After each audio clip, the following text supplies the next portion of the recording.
Бандиты разорвали ее куртку в клочья, но ее удар карате лишил их дара речи. Кира Накамура всегда была из тех людей, кто предпочитал тень свету софитов. В школе имени Ленина в подмосковном Дзержинске она скользила по коридорам, как призрак. Ее хрупкая фигура едва выделялась среди моря учеников, спешащих между уроками. Ее черные волосы висели прямыми шторами вокруг лица, и ее темные глаза редко встречались с чьим-либо взглядом дольше, чем на мимолетную секунду. Она носила огромные свитера, которые, казалось, поглощали ее целиком, а ее поношенные кеды бесшумно скользили по отполированному линолеуму. Другие ученики школы имени Ленина едва замечали ее существование, что Киру вполне устраивало. Она перешла в эту школу 3 месяца назад, когда папина работа вынудила их семью переехать из Санкт-Петербурга, и она усердно работала над тем, чтобы оставаться незаметной. Во время обеда она сидела одна за угловым столиком в столовой, методично поедая свои домашние пирожки, читая при этом книги в мягкой обложке. На уроках она делала дотошные записи, но никогда не поднимала руку, чтобы ответить, если только учитель не обращался к ней напрямую. Чего никто из ее одноклассников не знал, так это того, что Кира занималась шотокан-карате с 6 лет. Ее сенсей еще в Питере готовил ее к всероссийским соревнованиям, и она получила свой черный пояс прямо перед переездом в Подмосковье.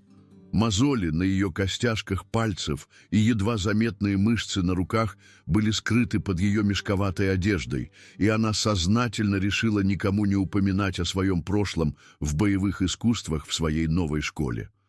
Ее родители всегда учили ее, что истинная сила исходит от сдержанности, и она верила, что ее навыки должны использоваться только для защиты, а не для агрессии. Этой философии тихой силы предстояло пройти проверку способами, которые Кира никогда не могла себе представить. Первый признак неприятностей появился во вторник утром в октябре. Кира шла к своему шкафчику, когда почувствовала резкий толчок между лопатками. Она споткнулась вперед, ее книги рассыпались по полу, и она услышала безошибочный звук насмешливого смеха позади себя. Когда она обернулась, она увидела 3 учеников, стоящих там с ухмылками на лицах. Лидером группы был высокий, спортивный парень по имени Димон Морозов. У него была та уверенная наглость, которая исходит от того, что ты звезда футбольной команды с идеально уложенными светлыми волосами и улыбкой, которая, казалось, навсегда застыла в высокомерии. Его куртка сборной была расстегнута, демонстрируя обтягивающую футболку, подчеркивающую его мускулистое телосложение, и он стоял, заложив руки за бока, как будто ему принадлежал весь коридор. По бокам от него стояли его 2 ближайших друга и товарища по команде. Слева от него стоял Жора Петров, коренастый парень с коротко стриженными каштановыми волосами и маленькими злыми глазами, которые, казалось, наслаждались чужим дискомфортом. Он был ниже Димона, но компенсировал это агрессивным поведением и привычкой хрустеть костяшками пальцев, когда искал неприятностей. Справа от Димона стоял Толян Сидоров, долговязый рыжий парень с веснушками и нервным смехом, который он использовал, чтобы подчеркивать жестокие комментарии своих друзей. Толян явно был последователем группы, всегда ищущим одобрения Димона, прежде чем говорить или действовать. «Ой!» — сказал Димон с преувеличенной невинностью, его голос сочился фальшивой заботой. «Извини, новенькая, может, тебе стоит смотреть, куда идешь?» Жора захихикал и добавил: «Да, может, если бы ты не закапывалась в эти странные книжки все время, ты бы видела, что надвигается». Нервный смех Толяна эхом разнесся по коридору, когда другие ученики начали замечать суматоху. Некоторые остановились, чтобы посмотреть, их выражения варьировались от любопытства до дискомфорта, но никто из них не сделал ни одного движения, чтобы помочь. Несколько учителей были видны вдалеке, но они, казалось, не замечали происходящего, сосредоточившись на своих собственных разговорах и утренних распорядках. Кира почувствовала, как ее лицо заливается краской от смущения, когда она опустилась на колени, чтобы собрать свои разбросанные книги. Ее руки слегка дрожали, когда она потянулась к своему учебнику химии, который приземлился рядом с дорогими кроссовками Димона. Она чувствовала на себе взгляды десятков учеников, и тяжесть их взглядов заставляла ее живот скручиваться от беспокойства. «Извини», — прошептала она, ее голос едва был слышен над шумом коридора. «Я не хотела вставать у тебя на пути». Улыбка Димона расширилась, и Кира с замиранием сердца поняла, что ее извинения только ухудшили ситуацию.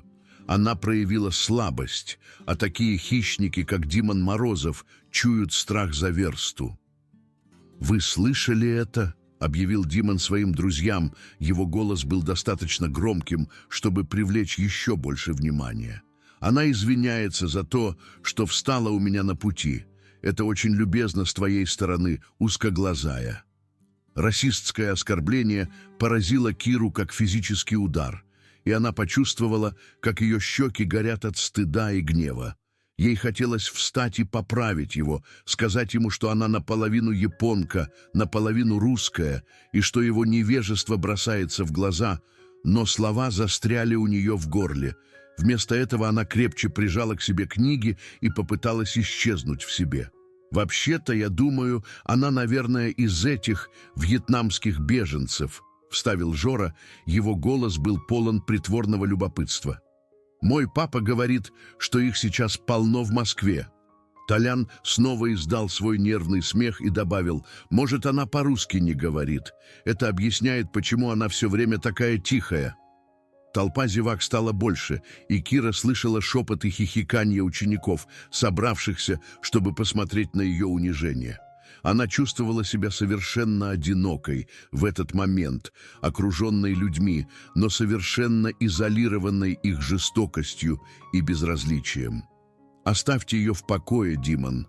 Голос раздался позади Киры, и она обернулась и увидела девушку с теплыми карими глазами и волосами цвета осенней листвы до плеч, делающую шаг вперед. Ее звали Маша Иванова, и она училась в одном классе с Кирой. Маша была хороша собой в сдержанной манере, с доброй улыбкой и уверенностью, которая, казалось, исходила изнутри. Она была одета в винтажную футболку с названием рок-группы и темные джинсы, и держалась с той непринужденной уверенностью, которая свойственна человеку, комфортно чувствующему себя в своей шкуре. «А тебе какое дело, Иванова?» — спросил Димон, его тон стал более агрессивным. «Это тебя не касается». Маша подошла ближе к Кире и помогла ей собрать последние книги. «Вообще-то касается. Кира учится со мной, и она одна из самых умных людей, которых я знаю. Может, тебе стоит попробовать почитать книжку иногда, вместо того, чтобы задирать людей, которые на самом деле используют свои мозги». Толпа одобрительно загудела в ответ на реплику Маши, и Кира почувствовала трепет благодарности в своей груди. Никто никогда раньше не заступался за нее так, и тот факт, что Маша даже знала ее имя, вызвал теплое чувство в ее теле. Лицо Димона помрачнело от гнева, и на мгновение Кире показалось, что он действительно может ударить Машу. Его кулаки сжались по бокам, и его челюсть напряглась от едва сдерживаемой ярости. Но потом он, казалось, вспомнил, где он находится и кто смотрит, и его выражение лица вернулось к его обычной высокомерной ухмылке. «Да пофиг», — сказал он, махнув рукой с пренебрежением. «Пошли, пацаны, мы опаздываем на первый урок». Уходя, Димон крикнул через плечо: «Увидимся, узкоглазая, постарайся не лезть людям под ноги». Толпа начала рассеиваться, и Кира наконец-то позволила себе снова нормально дышать. Маша стояла рядом с ней, ее лицо выражало беспокойство и сочувствие. «Ты в порядке?» — спросила Маша, ее голос был нежным, но сильным. «Эти парни — полные козлы, не позволяй им доставать тебя». Кира кивнула, хотя она не была уверена, в порядке ли она на самом деле или просто притворяется. «Спасибо», — тихо сказала она. «Тебе не нужно было этого делать». Маша улыбнулась и пожала плечами. «Да, нужно было. Никто не заслуживает такого обращения, особенно от таких неандертальцев, как Димон Морозов». Они вместе пошли к своим шкафчикам, и Кира поймала себя на том, что украдкой поглядывает на профиль Маши. В ее новой подруге было что-то такое, что заставляло ее чувствовать себя в большей безопасности, как будто присутствие Маши создавало вокруг них обеих защитный пузырь. Впервые с момента приезда в школу имени Ленина Кира почувствовала, что, возможно, нашла кого-то, кто действительно заботится о ней как о человеке. Но расставшись, чтобы пойти на свои уроки, Кира не могла отделаться от ощущения, что ее столкновение с Димоном Морозовым далеко не закончено. Она видела выражение его глаз, когда Маша бросила ему вызов, и она знала, что такие хулиганы, как он, просто так не сдаются и не уходят. Они обостряют ситуацию. Она была права. В течение следующих недель Димон и его друзья превратили жизнь Киры в ад. Казалось, у них была сверхъестественная способность находить ее в самые уязвимые моменты, нанося удары, когда она была одна и беззащитна. В столовой они случайно врезались в нее, когда она несла свой поднос с обедом, отправляя ее еду в полет по полу. В коридорах они выбивали книги из ее рук или наступали ей на ноги, проходя мимо. На уроках физкультуры они бросали в нее мячи для вышибалы с излишней силой, смеясь, когда она спотыкалась и падала. Хуже всего было то, что они делали это умно. Их атаки всегда казались случайными для любых взрослых, которые могли наблюдать за этим, и они быстро приносили фальшивые извинения, которые обманывали учителей, но не Киру. Она знала, что каждый несчастный случай тщательно планировался и осуществлялся, чтобы максимально унизить ее, минимизируя при этом риск быть пойманными. Кира обнаружила, что каждое утро с ужасом ждет школы. Ее живот скручивался от беспокойства, когда она проходила через парадную дверь школы имени Ленина. Она начала ходить разными маршрутами на свои уроки, пытаясь избегать мест, где любили собираться Димон и его друзья. Она обедала в библиотеке, а не в столовой, и задерживалась в классах после звонка, надеясь избежать хаоса коридоров. Но как бы сильно она ни старалась оставаться незаметной, они всегда находили ее.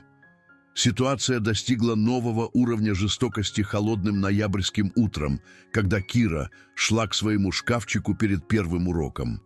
На ней была ее любимая куртка, винтажная джинсовая вещь, принадлежавшая ее бабушке. Это было одной из немногих вещей, которые связывали ее с ее наследием, и она дорожила ею, несмотря на ее поношенный вид и потрепанные края. Когда она наклонилась, чтобы достать книгу из своего шкафчика, она почувствовала, как кто-то хватает ее за спину куртки. Прежде чем она успела отреагировать, она услышала звук рвущейся ткани, и внезапно ее потащили назад.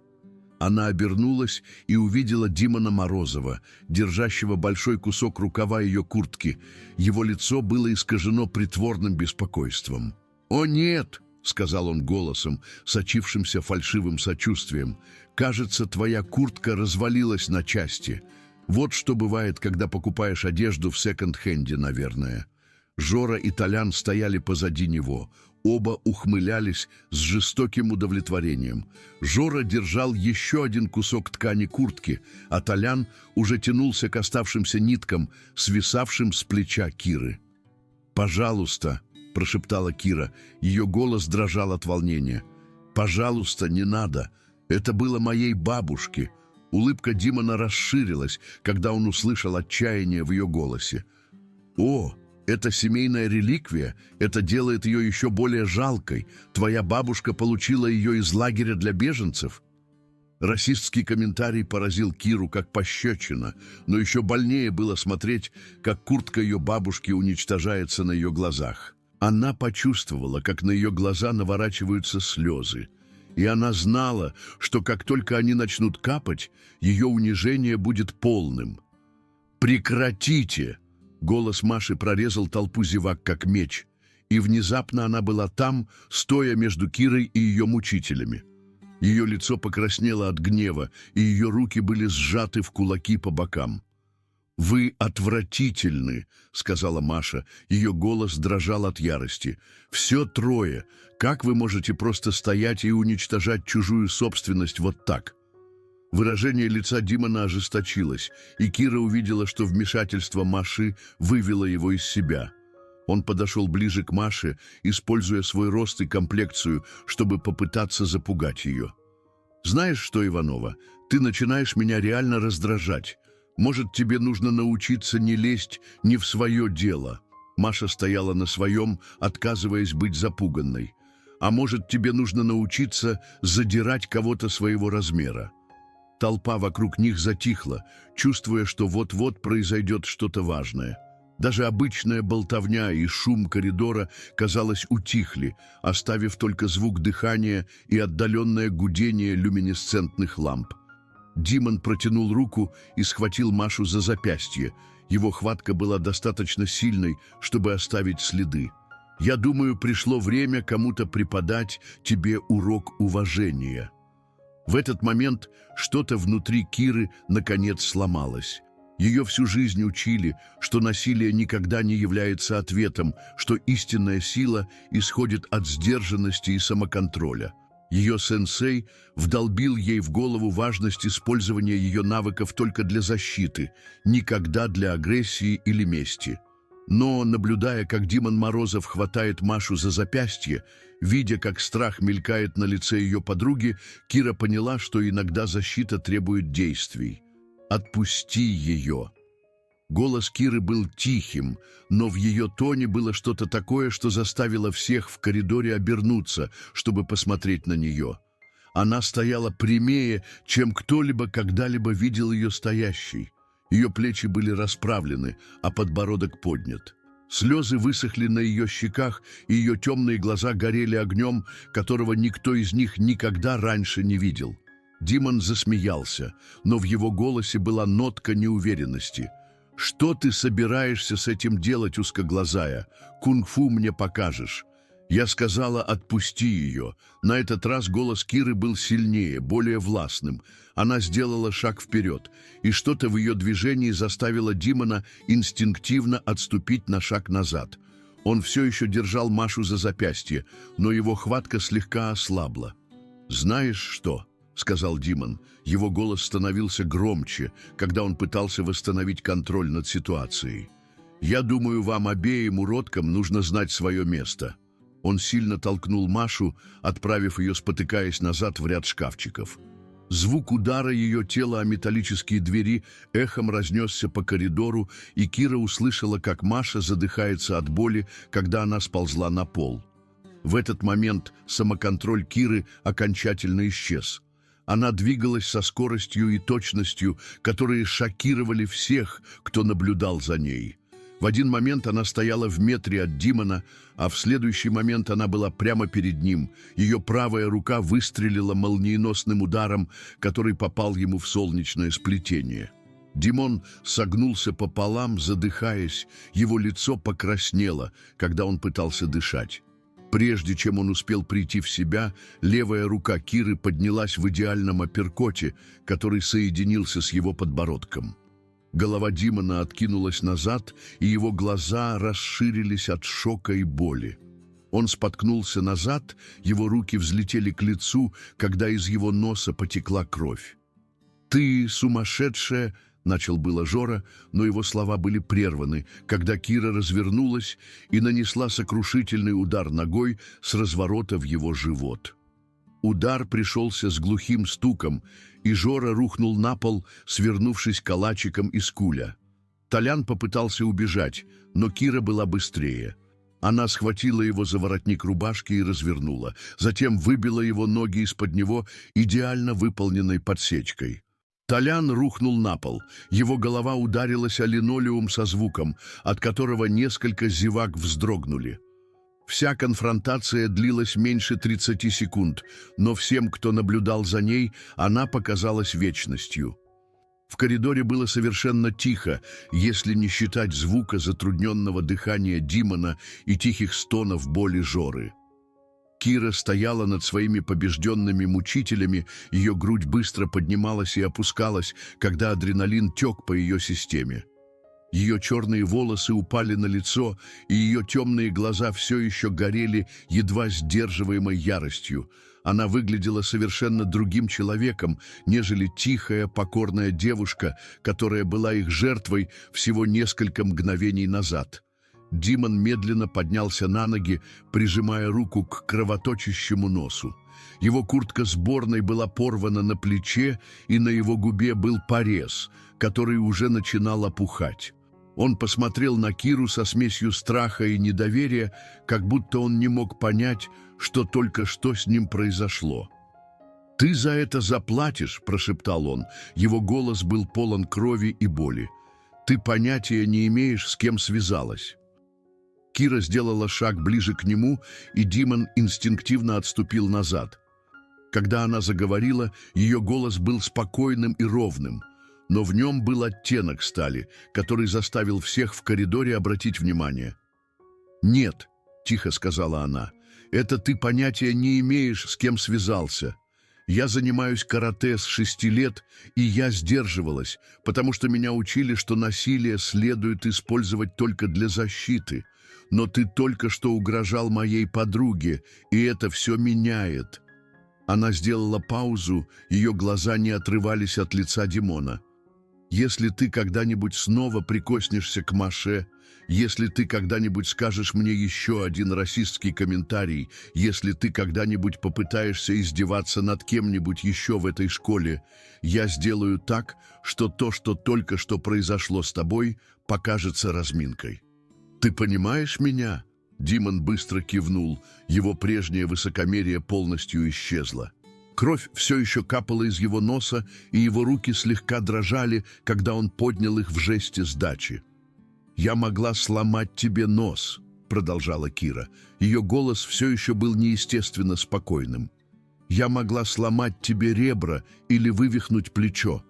Но я этого не сделала, потому что я не такая, как ты. Я не причиняю людям боль ради забавы или чтобы почувствовать себя лучше. Я дерусь только для того, чтобы защитить себя и людей, которые мне не безразличны». Она посмотрела вниз на Жору и Толяна, которые все еще лежали на полу. Жора медленно пытался сесть, его лицо было бледным и потным, а Толян оставался неподвижным, глядя в потолок с ошеломленным выражением лица. «Это относится и к твоим друзьям», — сказала Кира. «Все трое оставите меня в покое с этого момента. Вы оставите Машу в покое. Вы перестанете задирать других учеников, которые не могут защитить себя. И если я услышу, что вы причиняете неприятности кому-нибудь еще, я приду за вами».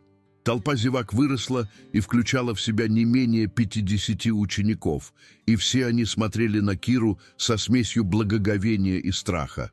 У некоторых из них были свои телефоны, записывающие последствия конфронтации, в то время как другие взволнованно шептали своим друзьям о том, что они только что видели.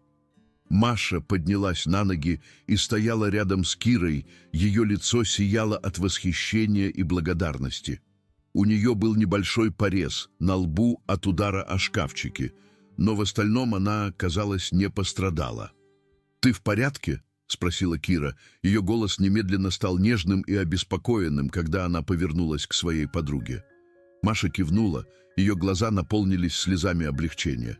«Я в порядке, но, Кира, это было потрясающе, я понятия не имела, что ты можешь так». Кира почувствовала, как ее лицо заливается краской от смущения. «Я не хотела, чтобы кто-нибудь знал. Я никогда раньше не использовала свою подготовку так». «Ну, я рада, что ты это сделала», — сказала Маша, протягивая руку, чтобы сжать руку Киры. «Спасибо, что защитила меня».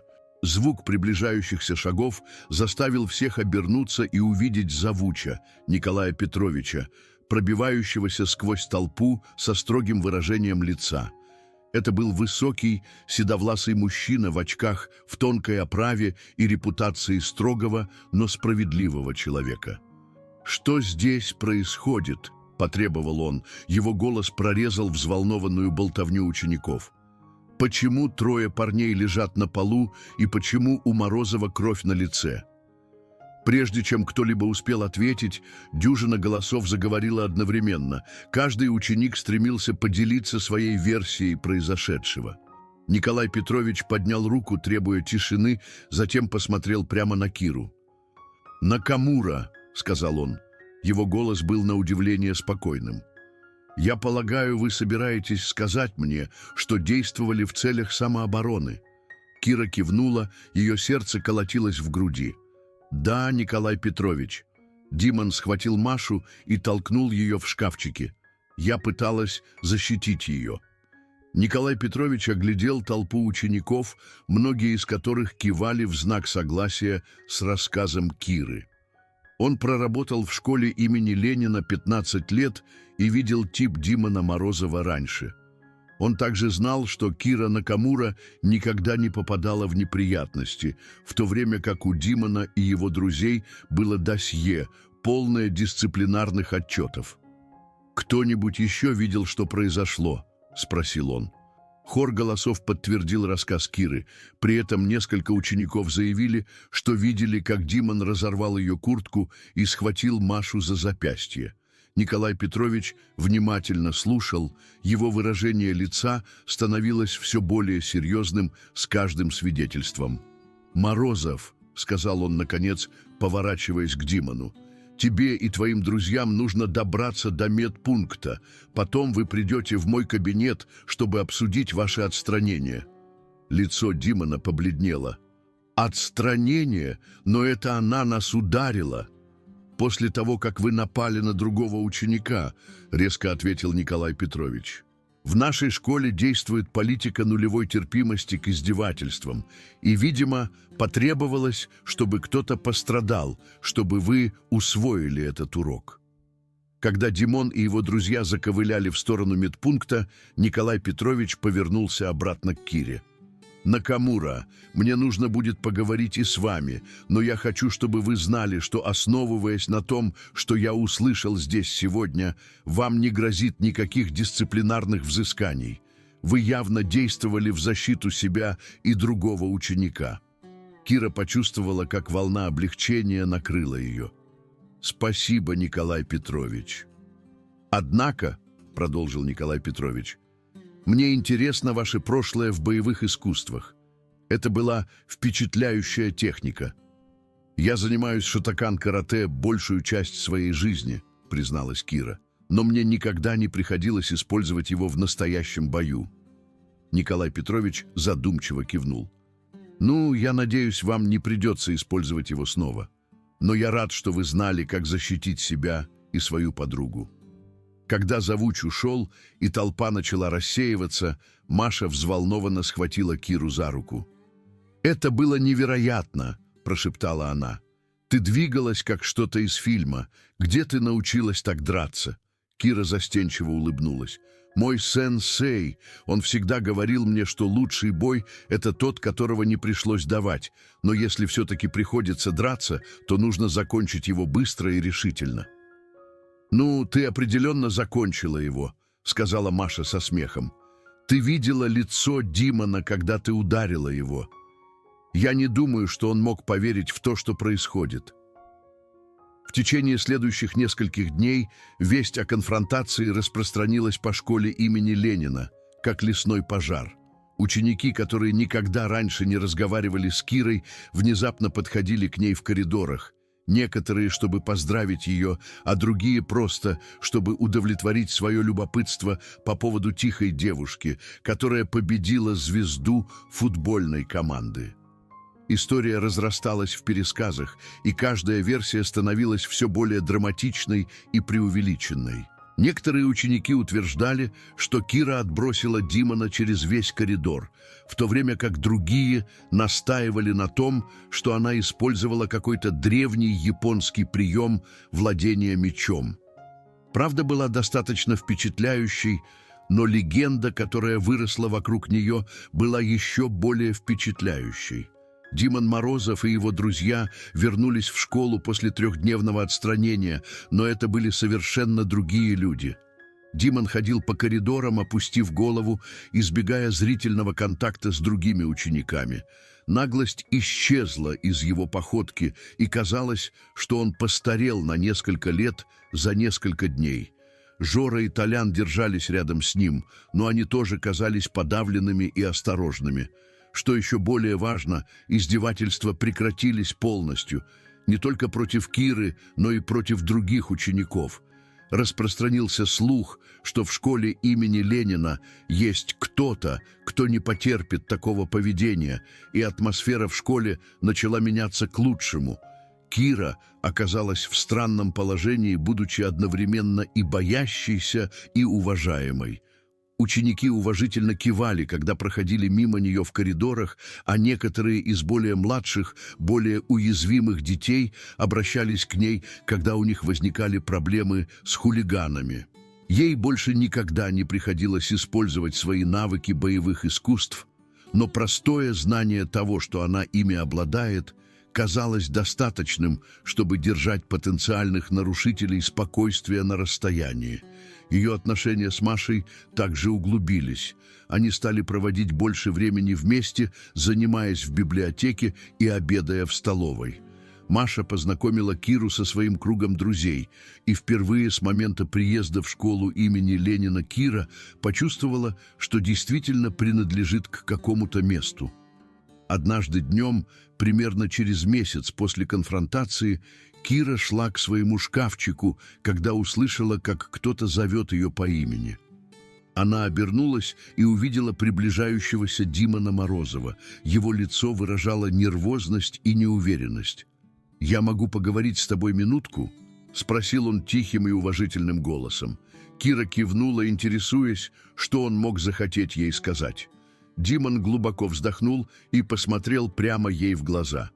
«Я хотел извиниться», — сказал он, — «за все, за то, что я говорил, за то, как я относился к тебе, за то, что я сделал с Машей. Это было неправильно, и мне жаль». Кира внимательно изучала его лицо, ища какие-либо признаки обмана или насмешки. Но все, что она увидела, это искреннее раскаяние и стыд. «Я много думал о том, что ты сказала», — продолжал Димон, «о том, как ты могла по-настоящему навредить мне, но предпочла этого не делать. Я понял, что ты проявила ко мне больше милосердия, чем я когда-либо проявлял к тебе, и этого я никогда не забуду». Он замолчал, казалось, ему трудно подобрать слова. «Я знаю, что я не могу отменить то, что я сделал, но я хочу, чтобы ты знала, что я пытаюсь стать лучше. Я разговаривал со школьным психологом, и я работаю над управлением гневом. Я хочу быть тем человеком, который защищает людей, а не причиняет им боль». Кира почувствовала вспышку уважения к честности Димона. Ему, должно быть, было нелегко проглотить свою гордость и подойти к ней вот так. «Я ценю то, что ты это говоришь», — тихо сказала она, «и я надеюсь, что ты это имеешь в виду». «Имею», — твердо сказал Димон. «Я знаю, что я не заслуживаю твоего прощения, но я хотел, чтобы ты знала, что мне жаль». Когда он ушел, Кира почувствовала чувство завершенности, которого она не ожидала. Она постояла за себя и за Машу, и она показала, что можно быть сильной, не будучи жестокой. Издевательства прекратились, школа стала более безопасным местом, и она нашла свое место в мире. В тот вечер, когда она отрабатывала свою ката во дворе дома, Кира размышляла обо всем, что произошло. Она узнала, что иногда величайшая сила исходит не от избежания конфликтов, а от столкновения с ними с мужеством и честностью. Она обнаружила, что может быть одновременно нежной и свирепой, одновременно сострадательной и грозной. Самое главное, она узнала, что постоять за то, что правильно, даже когда это трудно или страшно, всегда стоит того. Тихая девушка, которая когда-то пыталась исчезнуть на заднем плане, нашла свой голос, и школа имени Ленина больше никогда не будет прежней.